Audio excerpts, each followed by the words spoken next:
이제 그동안에 공부했던 거를 이제 다시 복습하는 차원에서 이제 이 글자는 어느 정도 좀 여러분들 아시는 분이 좀 이해하기가 쉽고요. 또 설령 모른다 해도 또 이해를 하실 수 있는 이제 글자이기도 합니다. 그래서 혹시 이제 모르시는 아직 이런 부속품들을 잘 이렇게 이해를 못 하신 분들은 좀 어려울 수가 있는데요. 그래도 한번 들어봐 주시기를 바랍니다. 자, 우선 복습하는 차원에서 이 여름아자를 우리가 이렇게 이제 쓰는 글자죠. 여름아. 자, 그래서 이걸 여름아 이렇게 돼 있는데 또 한편으로 찾아보면은 뭐라고 나왔냐면 클하. 그리고 또 하나는 중국을 의미한다. 이렇게 돼 있어요. 이 여름아자는 여름이 더운데 중국이 뭐 더운 나라라면은 적도에 있는 나라라면 또 중국을 여름으로 이렇게 했구나 이렇게 할 수도 있잖아요. 그런데 중국은 그 적도 지방이 아니잖아요. 그런데 왜 이걸 중국이라고 했는가 이 부분을 이제 한번 살펴보고 한자는 하나에서 계속 이렇게 파생해서 일부분만 사용하기도 하고 모으기도 하고 이렇게 이제 하는 글자들이 다 한자잖아요. 그래서 이 클하 여름하는 이제 원래 어디서 어떤 원자는 어떤 글자냐면요. 이 클하자는 중국이 맨 처음에 이제 그 시조를 보면 요나라 요순시대 이렇게 돼 있잖아요. 태평성대 이런 나라 뭐 그때 뭐 왕 이렇게 이제 돼 있는 요순시대 그러면은 이제 중국에서 이제 원래 맨 시조에 요순시대가 나와요. 그래서 요 임금이 있고 이제 순임금이 있는데 그 다음 임금에게 또 이렇게 물려주잖아요. 그 임금이 우왕이라는 임금이에요. 그래서 우왕께 이제 이렇게 이제 또 물려주는데 거기에서 그 나라가 바로 하나라였어요. 지금 우리로 보면은 당군 할아버지의 그 같은 비슷한 시대라고 이렇게 보면 되는 거예요. 그래서 우리도 이제 반만 역사를 가지고 있잖아요. 그때 당시 우왕이 있었는데 그 뒤로 쭉 내려오는 과정에서 그 나라를 우왕 다음에 뭐가 있어요? 은나라 각권 문자를 만든 은나라가 나와요. 또 은나라에서 이제 중국이 이렇게 쭉 전 세계로 이렇게 퍼지잖아요. 그래서 은나라에서 이제 은나라가 없어지고 그 백성들이 사방으로 이렇게 흩어져서 이제 살면서 장사를 계속 했다. 그래서 그 나라의 그 다음에 이제 상나라, 장사할 때 상나라가 나옵니다. 자, 그러면서 거기 있는 모든 사람들이 전 세계로 다니면서 이렇게 골고루 문화도 전파하고 이렇게 했다. 그래서 하나의 이제 역사적으로 맞는 거예요. 그래서 우리 당군도 따지면 삼국유사, 그러니까 고려 때 최초로 고려 25대 충렬왕 때 이련이 쓴 삼국유사의 최초로 나온 게 당군이었어요. 그래서 하나의 이제 역사를 만들어 가는 겁니다. 지금 중국에서는 오히려 7,000년 전에 신석기 시대, 구석기 시대 그때도 우리 민족이 그때부터 이어왔다고 지금 역사책을 새로 지금 써야 되겠다 하고 지금 하고 있는 경우 있어요. 그만큼 역사는 중요한 겁니다. 그래서 우리가 이렇게 알려면은 역사를 같이 알아야 되는데 자, 그때 당시 그 당군 시대 그 비슷했던 그 나라를 현대 와서 어떻게 표현을 했느냐. 하나라다 이렇게 이제 쓴 겁니다. 자, 그래서 하나라는 이제 어떤 글자냐면요. 자, 이렇게 해서 하나라 이렇게 나라 하자를 이렇게 썼어요. 그러면 이 글자 안에 뭐를 지금 표현을 하고 있는가 이제 이거를 보는 거예요. 이 글자 자체로 그때 상황을 이렇게 표현을 해 놓은 거예요. 자, 여기에서 이 글자는 이제 하나씩 쪼개볼까요?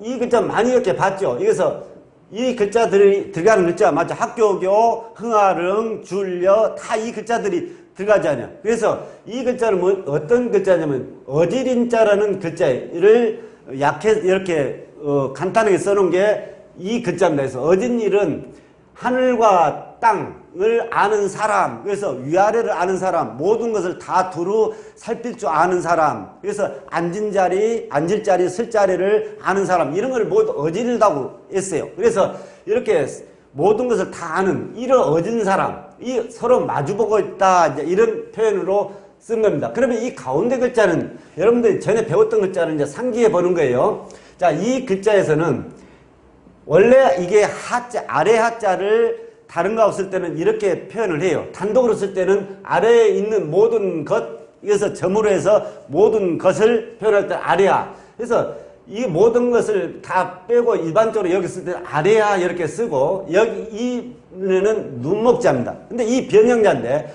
이거를 이렇게 써놓으면은 아래쪽으로만 직접 아래쪽으로만 보는 눈 이 말이에요.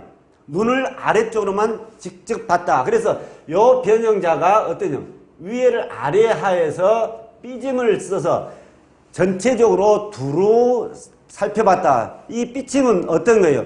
완만하다, 전체 기울어져 있다 이런 의미. 여기에 눈목자를 쓴 겁니다. 자, 이 의미를 뭐를 보고 의미를 했냐면은 이 왕이 제일 높은 데 있잖아요. 제일 높은 데서 아래쪽을 이렇게 보면서 보는 눈. 그래서 밑에 모든 신하들을 두루 살핀다는 의미로 여기를 삐침으로 표시를 한 겁니다. 그러면 이 글자는 자, 왕이 아래쪽을 전체를 둘러보고 있다. 그래서 이 글자는 이 아래 하에서 따온 글자예요. 그래서 발음이 하로 이렇게 발음을 하는 겁니다. 자, 이걸 보고 여기에는 어지린, 그래서 좋은 뜻을 가지고 이렇게 착한 사람들이 양쪽에서 이렇게 보른다. 그래서 이거를 다시 표현하면 도울인자입니다. 어진 사람 도울인, 어진 사람. 나쁜 사람이 아니고요. 어진 사람이 서로 맞으면서 힘을 보탠다 해서 이렇게 썼어요. 그래서 이렇게 해서 이제 왕이 있으면은 이 어진 사람이 이게 충신들이 여기 옆에서 보좌를 하고 이 여덟 팔은 이제 어떤 의미냐면 많다. 그래서 이 여덟 팔은 하나를 가지고 쪼개고 꺾어서 가장 크게 만들 수 있는 숫자가 여덟 팔. 그래서 이 여덟 팔은 쪼개지다는 의미에서 이렇게 단독으로 쓸 때는 8팔 이렇게 이제 쪼개졌다 이렇게 쓰지만은 이걸 닮아 쓸 때는 그냥 이렇게 해도 8팔이라고 이제 우리가 알 수 있으니까 이걸 8팔이어서 숫자가 많다 이런 의미를 가지고 있어요. 8팔은. 그래서 하나에서 자꾸 쪼개지니까 숫자로 봤을 때 숫자 자체가 늘어난다. 그래서 우리가 보면은 뭐 작아진다는 의미보다는 중국에서는 숫자의 어떤 그 번성을 의미해요. 그래서 이거를 뭐 벽시를 하나 심으니까 벽시가 똑같은 벽시가 이렇게 많이 나오더라 이런 의미예요. 이 8팔이 자꾸 쪼개서 만들 수 있는 이런 숫자. 그래서 가장 길한 숫자로 팔자를 중국에서는 꼽는 이유가 바로 그것에 있습니다. 그래서 뭐 중국에서는 자동차 번호판에 팔자가 이렇게 많이 들어가 있으면 굉장히 비싸게 이렇게 팔리기도 해요. 그래서 이 밑에 이렇게 8팔, 그래서 많은 사람들이 이렇게 있다. 그러면 당연히 이 관리자 밑에 백성도 되고 그 밑에 하급 관리자 모든 사람을 다 표현을 한 게 8팔 이렇게 이제 쓰는 글자예요. 자, 여기에서 이 글자는 뒤쳐져 옳지라는 글자예요. 이 한자에서 이렇게 쓰는 글자가 있어요. 이거는 등글얼문입니다. 등글얼문. 공부한다, 가르친다 이런 뜻이에요. 그래서 이 글자는 베레자, 이렇게 때린다는 의미를 가지고 있어요. 우리는 사람인. 그래서 이렇게 교훈을 대해서 꼭 매로만 때리는 거예요. 말로도 이렇게 나무랄 수 있잖아요. 그래서 이렇게 나무래서 따끔하게 해서 사람을 가르치는 것. 그래서 사실 공부하기도 좀 귀찮잖아요. 일반적으로 좀 놀고 싶고. 그래서 그래도 공부를 해야만이 어디 사람 구실을 제대로 할 수 있다. 이런 의미에서 이렇게 때려서 사람을 가르친다. 이거 등글얼문이고 이 글자는 뒤쳐적을 치자입니다. 이거하고는 좀 틀려요. 자, 어떻게 쓰느냐? 이거는 사람인에 바로 이어서 쓰는 게 이게 뒤쳐적을 치. 뒤쳐져 오다.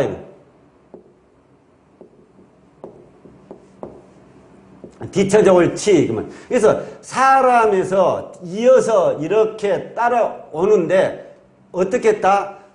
베레처럼 발이 어긋난다 이 말이에요. 그래서 정상적으로 걷지 못 온다는 의미에서 사람이 지치면은 저 뒤에서 이렇게 정상적으로 뭐죠? 비틀비틀 좀 힘들게 오잖아요. 그거를 표현한 게 이 바로 뒤쳐적을 치예요. 그래서 뒤따라오다. 저 뒤에서 뒤따라오다. 뒤에 따라오면서 같이 속도를 맞지 못하고 좀 따로 이렇게 온다는 의미를 가지고 있는 게 뒤쳐져올 치, 이제 이렇게 쓰는 글자예요. 그래서 이 글자에서는 바로 그 말이에요. 모든 사람들이 이렇게 뒤에 따른다, 이 말. 그래서 왕이 가면은 이게 도울인, 이렇게 중신들, 이렇게 가까이 모시는 신하들이 옆에서 이렇게 보좌를 하고 그 뒤에 많은 사람들이 뒤따라왔다. 이거를 표현한 게 이 하자였어요.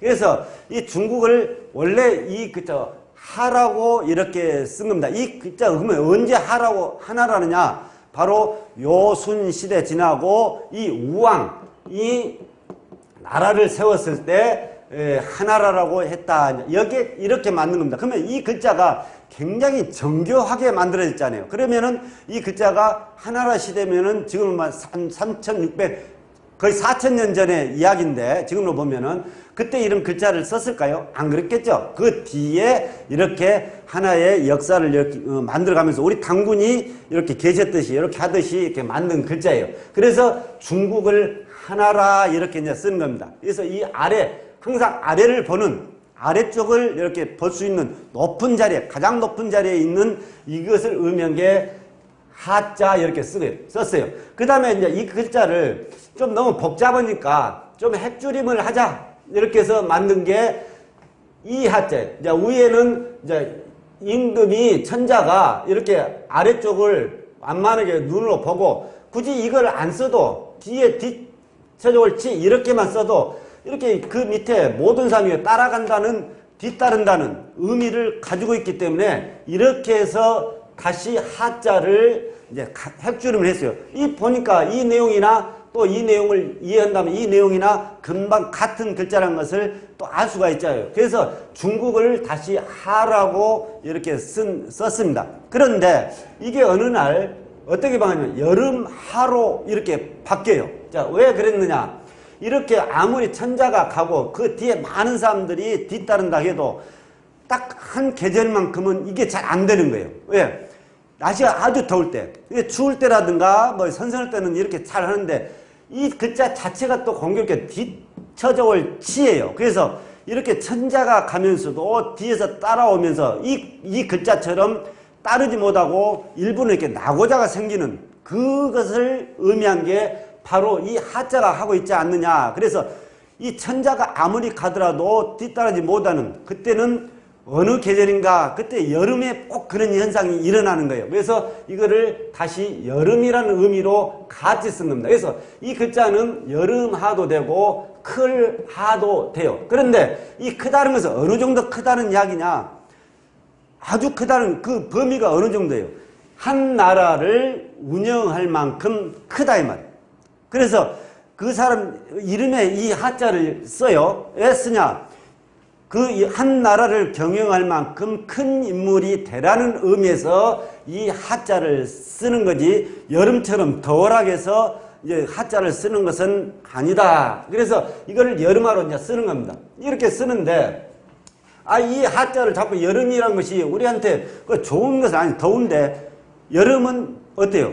겨울은 이겨야 돼요. 극한 이겨내는데 여름은 더우니까 피서 그래요. 그래서 여름은 바로 부딪히지 마라. 더울 때는 일단 피해라. 그만큼 여름은 강하기 때문에. 그래서 좋은 이미지도 아니잖아요. 또 따지보면 중국을 여름나라 한다면은. 그래서 다시 또 이름을 바꾸는 게 어떤 게 바꾸느냐. 화로 이렇게 바꿉니다. 그래서 중화민국 이렇게 바꾸는 거예요.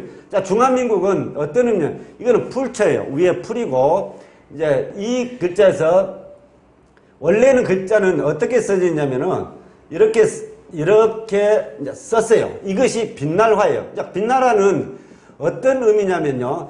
이게 풀 속에서 풀이 또 이렇게 자란다는 의미예요. 그래서 꽃이 피고 하는 것을 계속 한번 쫙 피는 게 아니고 피고 또 계속 피면서 이파리도 계속 나오고 이거를 풀초가 안에서 또 풀이 이렇게 나온다는 의미로 이렇게 썼던 겁니다. 그런데 이 글자는 어떤 의미냐? 여기서는 상과 하를 의미를 해요. 그래서 여기에서는 여기에서는 상, 이 두 개를 합해 놓은 게 바로 이 부분이에요. 그래서 이 문제는 한일 모두가 동일하게 이렇게 이제 표현한 겁니다. 자, 그러면은 다시 한번 이제 정리하면은 이제 풀이 이렇게 위에 이제 이거는 풀이고 또 꽃도 해당돼요. 그래서 여기는 상하를 같이 이거는 상하예요. 그래서 모든 상하를 하나로 이렇게 뚫고 해서 상하가 탁 이렇게 정확하게 맞아떨어졌다 이 말이에요. 그래서 맞아떨어지고 이렇게 풀이 안에 있던 풀이 또 밖으로 나와서 꽃이 안에 있던 꽃이 밖으로 이렇게 계속 피어나듯이 모두가 그렇다 해서 이거를 중국에서는 다시 빛날화를 중국이라고 이렇게 표현합니다. 원래는 이 글자였다 이렇게 아시면 돼요. 그래서 여기에서 많은 글자들을 이제 만들어내는 겁니다. 자, 이 글자에서 어떻게 만드느냐. 이제 여기에는 천자가 아래쪽을 향해서 전체를 훑어보는 그런데 여기에 8팔자리에서 이건 머리혈, 이 혈자도 하의 변형자입니다. 발음에서 이렇게 해서 이렇게 보는데 이거를 강조를 해서 모든 사람이 따르는 사람 우두머리를 표시할 때는 이 혈자를 이제 갖다가 이 부분을 따로 이렇게 써서 머리혈. 그래서 우리 머리, 항상 사람은 뭐가 먼저 보여요? 머리가 먼저 보이잖아요. 또 머리가 제일 위에 있고 사람 볼 때도 얼굴부터 이렇게 항상 확인하듯이, 그래서 이 머리는 또 여기에서 이렇게 만들어 가는 겁니다. 또 여기에 자꾸 또 다른 글자들을 붙여서 이렇게 표현하는 거. 그래서 어떤 글자에 자꾸 합해서 가는 걸 누중자라고 그래요. 자꾸 쌓아가서 만든다 해서 한자는 거의 다가 이렇게 누중자로 되어 있다. 이걸 아시고요. 이 하자를 이제 알려면 물론 어지린도 알아야 되고 8팔의 개념, 뒤쳐져올 지의 어떤 개념, 이런 것들을 이미 아신 여러분은 다 여기 쉽게 아실 수가 있는데, 맨 처음에는 이 글자를 이제 안다는 것은 조금 어려울 수도 있겠죠.